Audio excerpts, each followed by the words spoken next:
जितने भी राजा महाराजा थे, क्योंकि चारों दिशा में पत्र भिजवाए गए थे, चारों दिशा से आते हैं महाराज। सभी ने कोशिश की, पूरा दम पूरी ताकत लगा दी परीक्षित जी, पर वो धनुष नहीं तोड़ा है। तोड़ने की बहुत बड़ी बात है, वो धनुष हिला भी नहीं। जब धनुष नहीं हिला है तो ही महाराज जनिक ने नजर खसार के प्रजा को देखा और धनुष को देखा। जवाब में कोई भी राजा नहीं है तोड़ने वाला। सोई महाराज जनिक खड़े हो गए, क्रोध में महाराज जनिक खड़े हो गए और क्रोध बच्चियों थोड़ी देर शांत बैठ जाओ। जाके महाराज जनिक खड़े हो जाते हैं। चारों महाराज नीचे के लिए देखा है तो राजा महाराजा बैठे हैं, किसी से धनुष तोड़ा नहीं गया। तोड़ने की बहुत बड़ी बात है, धनुष हिला भी नहीं। जैसे धनुष नहीं हिलता है सोई महाराज देरी नहीं होती है। महाराज जनिक क्रोध में होकर के खड़े हो गए। जैसे ही क्रोध में खड़े हुए सोई महाराज एक हाथ उठा करके प्रतिज्ञा की और महाराज जनिक बोले,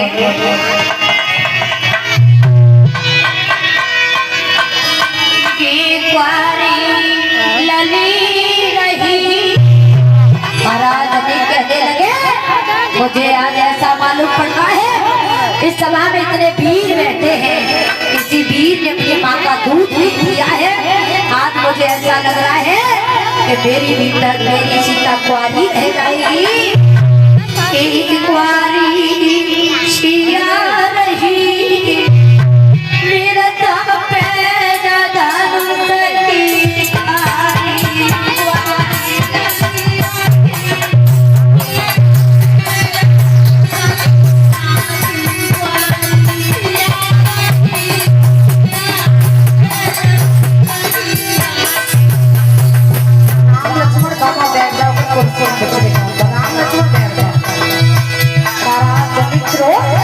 खड़े हो गए, कहने लगे मुझे आज ऐसा लग रहा है मेरी सीता कुंवारी रह जाएगी।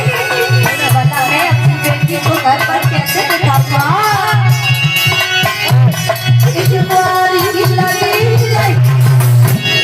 कुंवारी मेरी सीता नहीं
उसी समय खड़े होकर के क्रोध में आकर के पुनः जनिक क्रोध में आकर के कहने लगे, हे सभा के लोगों, मैंने एक नहीं 4 दिशा में पत्र भिजवाए थे। तुमने अपना माँ का दूध नहीं पिया है, जो इस धनुष को तोड़ना भी बहुत दूर रहा। तुमने हाथ भी नहीं लगाया, हाथ लगाया तुम्हारे हाथ से धनुष हिल भी नहीं रहा है। भला आज मुझे ऐसा पता चल गया है, ऐसा मालूम हो रहा है कि मेरी बेटी सीता कुंवारी रह जाएगी। महाराज जैसे ही क्रोध में कह रहे हैं, पर महाराज जनिक की आंखों से आंसू टपक रहे थे। उसी समय विश्वामित्र ने देखा और महाराज लक्ष्मण बैठे हैं। लक्ष्मण ने जैसे ही सुना सोई महाराज क्रोध होकर लक्ष्मण खड़े हो गए, कहने लगे जनक क्या कह रहे हो कि कोई वीर नहीं है, किसी ने मक्का दूध नहीं पिया है, तुम धनुष की तोड़ने की बात कर रहे हो। हम एक ही हाथ से धनुष को चारों दिशा में घुमा देंगे। सोई महाराज इतने में जैसे ही लक्ष्मण खड़े हुए, गुरु विश्वामित्र कहने लगे बेटा लक्ष्मण बैठ जाओ बैठ जाओ। सोई लक्ष्मण को बिठा दिया, राम को आज्ञा दी, जवाब दे बेटा राम तुम खड़े हो जाओ। जैसे राम खड़े हुए, राम खड़े हो जाओ, राम खड़े हो गए, जवाब दिया बेटा राम जाओ और जाकर के धनुष के पास पहुंचो। तुम जाओ। सब रात के मुंह की तरफ देख रहे हैं, देख देख करके हंस रहे हैं कि हम इतने पहलवान हैं फिर भी हमसे धनुष नहीं टूटा है, भला ये छोटा सा बेटा धनुष कैसे तोड़ सकता है। महाराज सबसे पहले जाकर के राम ने अपने कुल गुरु का नाम लिया है। परीक्षित जी राम के कुल गुरु कौन थे? बोल गोविंद भगवान की। महाराज जाकर के पुनः राम ने जाकर के धनुष को प्रणाम किया है। सबसे पहले राम ने अपने कुल गुरु को प्रणाम किया है। राम के महाराज कुल गुरु थे गुरु विश्वामित्र, गुरु वशिष्ठ। जाकर के जैसे गुरु वशिष्ठ के चरणों में नमन किया, उसके बाद उन्हें धनुष को तोड़ने के लिए तैयार हो जाते हैं। राम धनुष को हाथ में लो तोड़ो, जैसे हाथ में लिया हमारा राम ने धनुष को तोड़ा है। बोलिए रामचंद्र महाराज की, लाल की। आज उन्हें राम ने धनुष को तोड़ा। भैया सीता उसी समय आ गई, आ जाओ सीता आ गई। सीता आई वरमाला लेके हाथ में,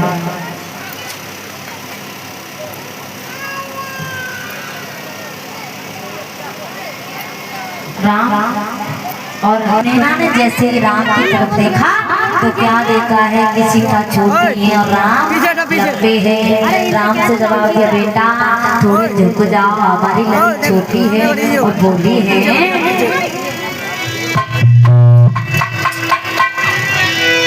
कि झुक जइयो तनिक रघुवीर लली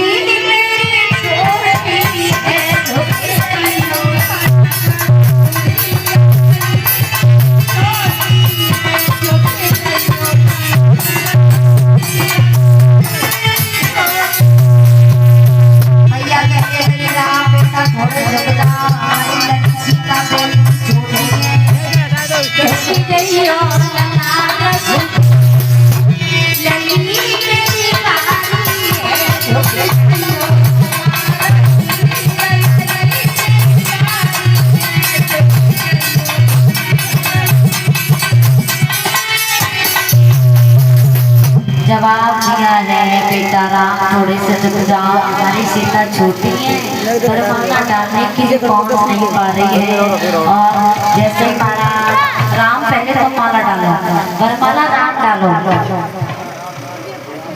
डालो, अभी नहीं रुक जाओ पहले डालने दो। बोलिए गोविंद भगवान की। महाराज राम वरमाला डालती है पर सीता छोटी है तो सीता गर्दन की तरफ पहुंच नहीं आ रही थी।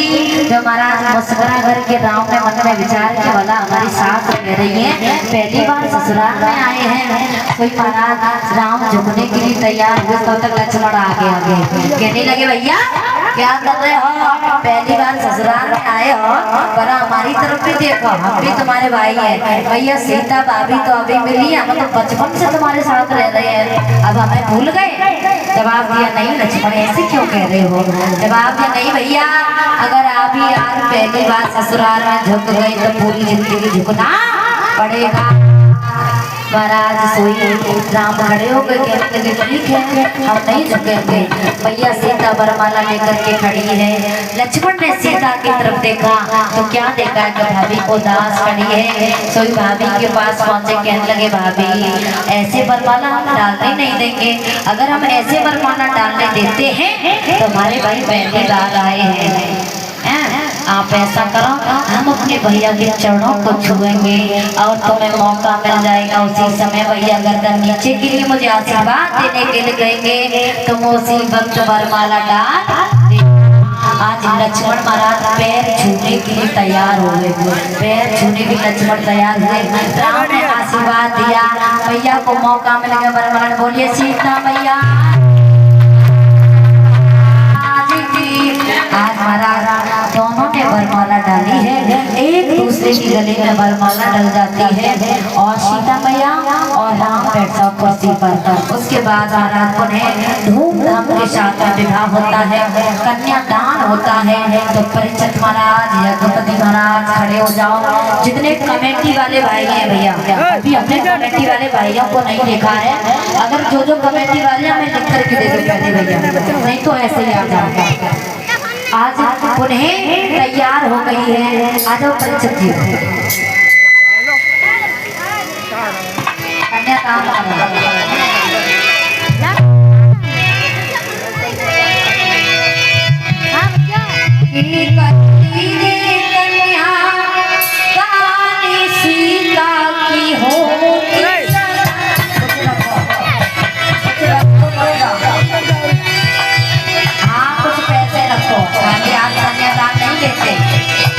कन्यादान से बड़ा कोई दान नहीं हुआ करता है और महाराज गौदान से बड़ा कोई दान नहीं होता है।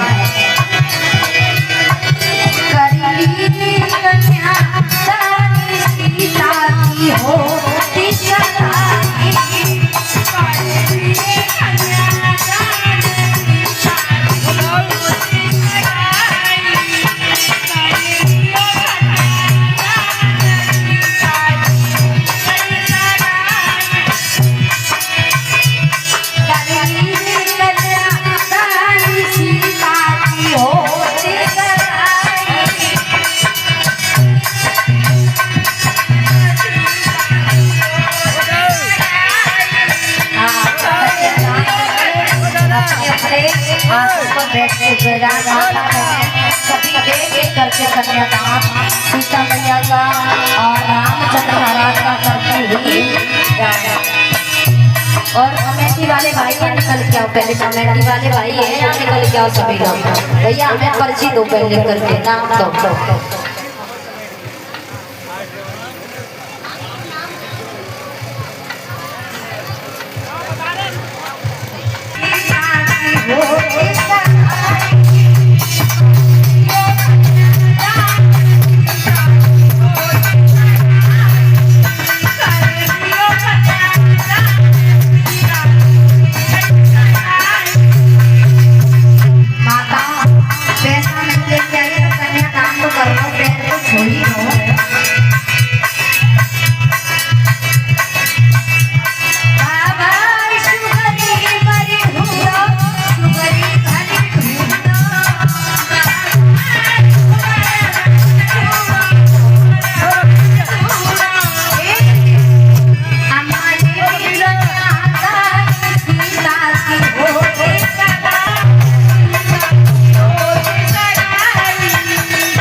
कौशलेंद्र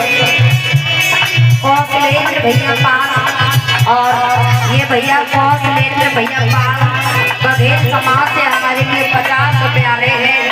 प्रभु से प्रार्थना करते हैं सदैव धर्म के क्षेत्र में आगे बढ़े, समाज में हमेशा नाम रोशन करते रहे। करेंगे कन्या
भैया सीता का विवाह